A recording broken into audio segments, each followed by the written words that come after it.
본문에 들어가기 전에 한 가지 먼저 좀 살펴보려고 합니다. 고대 유대 정결 사상의 세계에는 이분법의 구조가 있습니다. 거룩한 것과 속된 것이 있고요, 또 정한 것과 부정한 것, 이렇게 구분을 좀 하죠.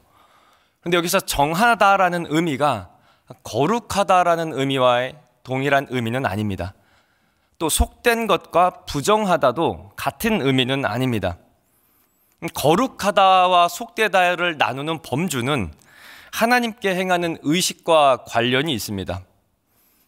그 외에는 속된 겁니다. 예를 들면 출애굽기 31장에서 안식일은 거룩하다라고 이야기합니다. 그리고 그 나머지 엿새는 속되다라고 이야기를 합니다.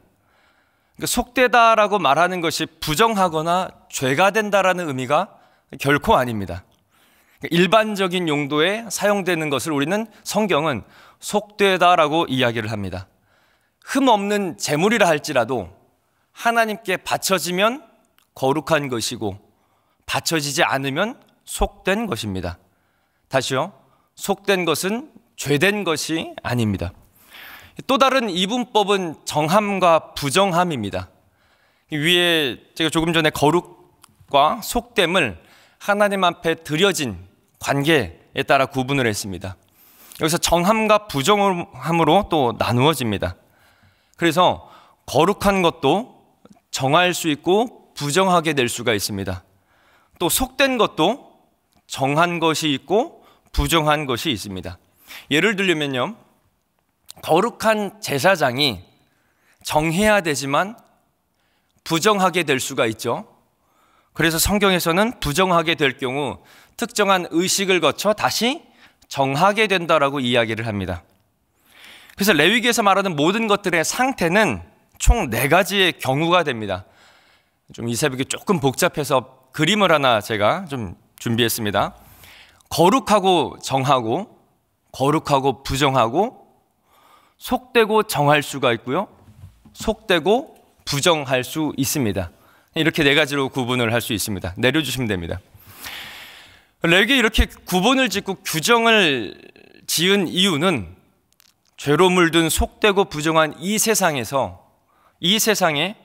하나님께서 생명이시고 거룩하고 흠없는 하나님께서 하나님의 백성과 함께하기 원하시기 때문입니다. 이렇게 구분 짓는 이유는요, 거룩하고 흠없고 생명이신 하나님께서 죄된 우리와 함께하기 원하기 때문입니다. 그 실체가 바로 성막이죠. 하나님을 배반하고 떠난 인간을 사랑하시기 위해서, 함께하기 위해 오는 것입니다. 그것이 구약에서는 성막으로 나타나고요, 신약에서는 육신으로 오신 예수 그리스도를 보여주죠. 또 범죄함으로 죄가 인간 속에 거하기 때문에 언제라도 수없이 배신할 수 있는, 배반할 수 있는 가능성이 있는 인간의 그 가능성이 인간에게도 있음에도 불구하고 하나님은 우리를 사랑하셔서 함께하려 오시기 때문에 이런 구분을 지어주신 겁니다. 하나님께서 함께할 수 없는 죄된 인간에게 이런 법칙을 거치면 용서하고 만나주시겠다라는 겁니다. 그래서 우리가 레위기를 읽어가면서 복잡함을 많이 느끼잖아요. 여러분, 복잡하십니까? 아니요. 이보다 더 절차가 복잡하고 많아도 감지덕지죠. 그래서 저는 가끔 더 복잡해도 우리가 이해하지 못해도 더 복잡해도 될 것 같다는 생각을 합니다. 왜냐하면 그래야 그 절차를 거칠 때마다 자신의 연약감과 죄악됨을 되돌아보고, 그럼에도 불구하고 우리를 만나주시기에 기다리시는 하나님을 찾아가잖아요. 여러분, 죄된 인간의 특성상 절차와 방법이 간단하면 대상을 얕보고 하찮게 보는 게 우리 인간이잖아요. 자, 이제 오늘 본문을 좀 더 살펴보겠습니다. 본문은 레위기 11장에서 15장에 있는 정함과 부정함을 다루는 맥락에 위치합니다. 그래서 학자들은 여기서 부정함을 2가지로 또 구분을 좀 합니다. 하나는 의식적 부정함이고요, 또 하나는 도덕적 부정함입니다. 이 둘을 구분하는 기준은 어렵지 않습니다. 죄가 되느냐, 죄가 되지 않느냐입니다. 도덕적 부정은 그 자체로 죄가 됩니다. 도덕적인 범죄함을 저지르면 그 자체로 죄가 되죠. 그 죄에 따른 속죄가 필요합니다. 그런데 의식적 부정은 그 자체로 죄가 되지 않습니다. 이게 중요합니다. 의식적 부정에 접하게 되면은 레위기의 규정에 따라 씻어내면 됩니다. 그래서 레위기의 규례는요, 이스라엘 백성이 이러한 의식적 부정에 오염되었다고 처벌하지 않습니다. 사람들이 이러한 부정에 오염될 것을 전제하고 그 부정함을 제거할 수 있는 의식적인 수단을 제공하죠. 그것이 우리가 읽고 있는 레위기의 11장에서 15장의 규례들입니다. 다만 사람들이 이 부정함을 적절하게 처리하지 않을 경우가 문제가 됩니다. 만약 이렇게 되면 의식적 부정함은 불순종이라는 도덕적 부정함으로 변하고 죄가 됩니다. 왜냐하면 부정함을 가진 사람이 정하고 거룩한 생명이신 하나님께 나갈 수 없기 때문입니다. 마치 여러분 지금 코로나에 걸렸다고 해서 죄라고 하지 않습니다. 그렇죠? 속죄하지 않습니다. 하지만 격리를 해야 함에도 불구하고 어기고 나가서 사람들을 만나면 대한민국 법은 뭐라고 규정하죠? 죄라고 규정을 한 것과 좀 유사하다고 할 수 있습니다. 본문은 13장부터 시작된 나병에 대한 이야기의 마지막 부분입니다. 나병에 걸린 사람, 의복에 생긴 나병, 그리고 마지막으로 건물에 생긴 나병입니다. 그러니까 사람의 피부에 가까운 것부터 시작해서 먼 곳으로 가는 순서입니다. 피부, 의복, 건물입니다. 본문은 흙벽돌이나 돌로 만든 집에 나병, 색점이 발생한 경우를 설명을 하죠. 그래서 33절과 47절은 진단과 처방을 하고요. 그리고 48절과 53절은 진단에 따른 정결 규정을 이야기를 합니다. 그런데 성경에서 이 나병이라고 번역된 히브리어 단어 이번 주에 많이 들으셨죠? 짜라트인데 이것은 현대의학에서 말하는 나병, 한센병은 아닙니다. 그래서 이전에 설교자들이 계속해서 강조하고 말하듯 여기서 레위기에서 말하는 성경에서 말하는 짜라트는 곰팡이입니다. 곰팡이.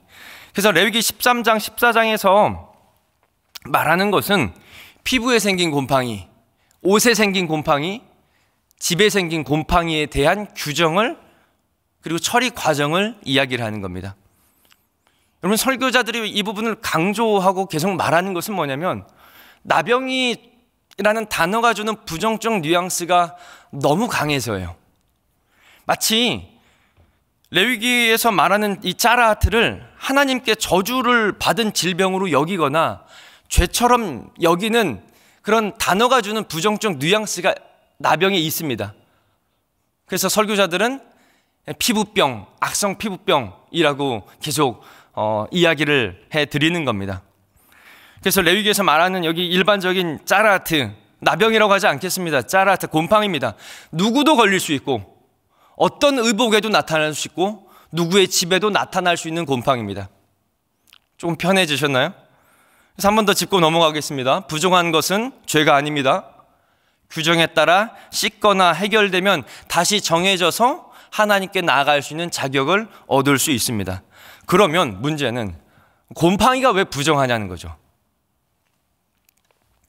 레위기의 대가로 알려진 이 밀그롬이라는 학자는 이 짜라하트, 곰팡이죠, 죽음을 의미한다고, 죽음을 상징한다고 해석을 합니다.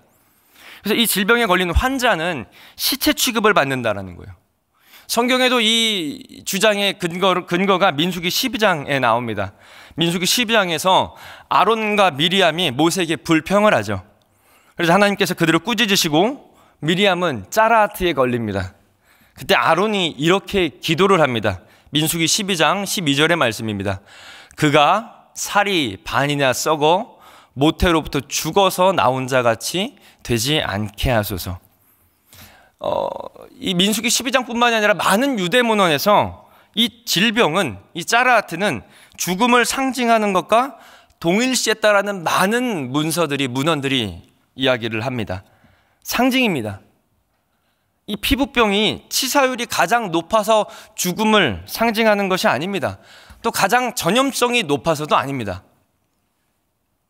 그러면 왜 많고 많은 질병들 가운데 성경은 곰팡이만 이야기할까요? 곰팡이는 썩어짐, 죽음을 상징하기 때문입니다. 여러분, 죽음은 뭐와 가장 반대이죠? 생명과 반대이죠. 영원한 생명은 누구에 있죠? 하나님께 있습니다. 그러니까 하나님의 이스라엘 백성 가운데 거하십니다. 생명이신 하나님과 가장 멀어야 될, 근접할 수 없는 게 바로 죽음인 겁니다. 그래서 죽음을 상징하는 곰팡이는 생명을 상징하는 성막과 가까이 할 수 없습니다. 그래서 진 안으로 들어와서 처리하나요? 진 밖으로 나가서 처리하죠. 옷은 태워서 없애는 겁니다. 오늘 본문에서 말하는 곰팡이가 생긴 집, 흙, 돌은 긁어내어 성 밖에 버리는 겁니다. 다시 말합니다. 곰팡이가 생긴 게 죄가 아닙니다. 또 이 내용을 위생적으로만 봐서 전염병을 방지하기 위해서 하나님께서 분리시켰다, 아닙니다. 더 나쁜 질병이 있고 더 치사율이 높은 질병이 있습니다. 영원한 생명이신 하나님께서 생명과 죽음을 살아가는 이스라엘 백성들에게 영원한 생명은 하나님께 있다는 것을 가르쳐 주는 겁니다. 감히 죽음의 세력이 영원한 생명이신 하나님 성막 가까이 근접할 수 없다라는 것을 가르쳐 주는 거죠. 마지막으로 한 가지만 더 살펴보면요, 오늘 본문에서 제사장의 역할은 진단만 할 뿐이지 치료할 수 없습니다. 인간 제사장은 철저한 한계가 있습니다. 진단만 합니다. 영원한 생명이신 곰팡이가 생기면, 죽음을 상징하는 곰팡이가 몸과 의복과 집에 생기면 영원한 생명을 상징하는 성막과 멀리 떨어놓는 것밖에 할 수가 없습니다. 그러나 우리의 진정한 대제사장 예수 그리스도는요, 우리의 모든 부정과 불의를 근본적으로 해결해 주셨습니다. 왜요? 예수 그리스도는 생명이시기 때문에요. 그 생명을 우리에게 주시려고 이 땅에 오셨기 때문에요. 그리고 그 생명을 이 땅에 주시고 죽음을 이기셨다라는 것을 언제 그리스도께서 보여주셨죠? 사망 권세 이기시고 십자가에서, 죽음에서 부활하시면서 모든 죽음의 권세에서 우리를 해방시켰다라는 것을 보여주셨습니다. 모든 믿는 자에게 더 이상 영원한 죽음이 가당치 않은, 범접할 수 없는 영원한 생명을 우리에게 넣어주셨다라는 겁니다. 그것을 증거하는 것이 우리 안에 거주하는 성령이고요. 그래서 히브리서 저자는 이렇게 담대하게 이야기를 합니다. 우리 히브리서 10장 19절에서 22절까지의 말씀인데요, 천천히 같이 한번 읽겠습니다. 시작. 그러므로 형제들아, 우리가 예수의 피를 힘입어 성소에 들어갈 담력을 얻었나니 그 길은 우리를 위하여 휘장 가운데로 열어놓으신 새로운 살 길이요, 휘장은 곧 그의 육체니라. 또 하나님의 집 다스리는 큰 제사장이 계심에 우리가 마음의 뿌림을 받아 악한 양심으로부터 벗어나고 몸은 맑은 물로 씻음을 받았으니 참 마음과 온전한 믿음으로 하나님께 나아가자. 피부병도 옷과 집에 있는 곰팡이도 더 이상 우리를 하나님께 나아가게 하는데 방해하지 않습니다. 우리에게 있는, 인간에게 있는 모든 죽음을 나타내는 것들을 생명이신 예수님께서 이기셨기 때문입니다.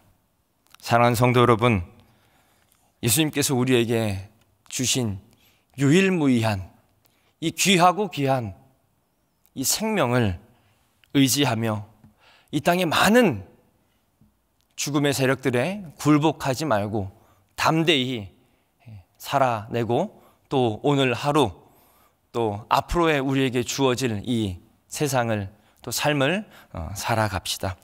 우리는 이 시간 말씀 생각하면서 같이 기도하고요, 가지고 나오신 기도 제목 가지고 기도하고 일어서시겠습니다. 같이 기도하겠습니다. 생명이신 하나님 아버지, 생명 그 자체인 예수님을 우리 안에 부어주신 은혜 감사드립니다. 하나님, 인간이 가장 무서워